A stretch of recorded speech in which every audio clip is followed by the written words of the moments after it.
¿Cómo, tío? Fogata Made in Tres Cantos. Con coba por medio como siempre. Metido en todos los jaleos.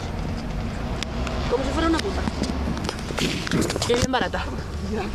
Vale. Desenterramos la paqueta. Soy un jodido tío. No, no es la poli, no. Sí, la poli, no te jodes. Estás grabando bien. Ah. Y esa era mi mano. Puta. Apaga las caras, chavales. Bocadillo.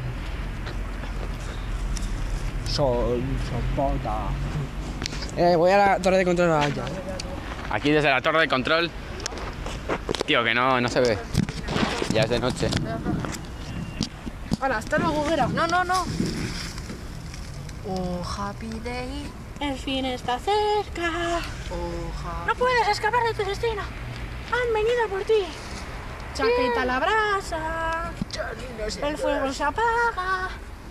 El apocalipsis llega. Jesús ayuda a Sergio. Que le ha animado así, tío. Que no me quema tanto. Y al fin, por fin llegó. No.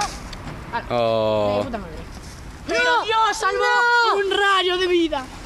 Puta madre, cago en mi Nos vamos ahora a la torre de control con el señor Eugenio. Se llama Eugenio, está en la torre de control, avisando por si nos pasa algo. Con algunas palabras, Eugenio. Ya me llamo Álvaro, Y además tú, que cacho, hostia, me daba mi vida. Somos Rec 3. Rec 3, wow. Trek, oh. Apúntame la... Venga, vámonos ya.